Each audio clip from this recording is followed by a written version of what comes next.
Michael Quander spoke to one undocumented student in our area. So, Michael, good morning. What did she have to say? Yeah, good morning, Reese. Look, you can imagine she, like so many other undocumented students in our area, was looking forward to getting some of that money to help out. Now she is calling the Department of Education's guidance insensitive and unfair.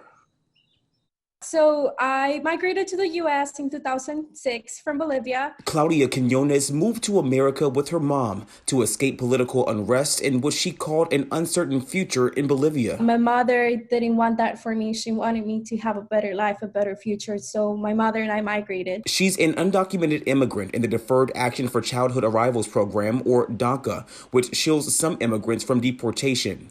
Quinones just graduated from Trinity Washington University this past weekend, but says the road to get there was rough. This whole time I've been working full time and also going to school full time to be able to afford basic necessities. After the coronavirus hit, her mom lost her job, and she was looking forward to getting help from the money meant to help students in the CARES Act. So it would have meant that it could have made a difference in my life. Several weeks after the bill passed, Secretary DeVos released guidance on eligibility for students.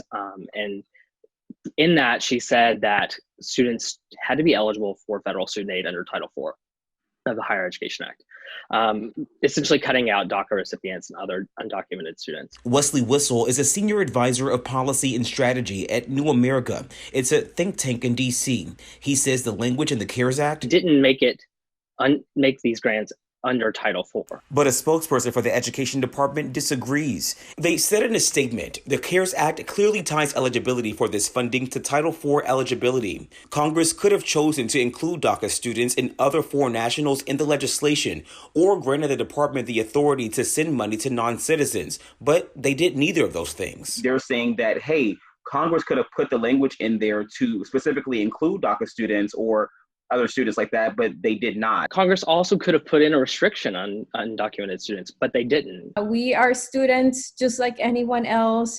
We are part of society just like anyone else, and we need the help just like anyone else. Now, that student we talked to, Claudia, she was able to get some private funding through her university, but she knows that it's not the case for all of the students in our area. Now, if the HEROES Act passes through Congress, the House has included new language that would prohibit the Education Department from using those same restrictions as they did before. It would only require that students be enrolled in a college or university. Reese?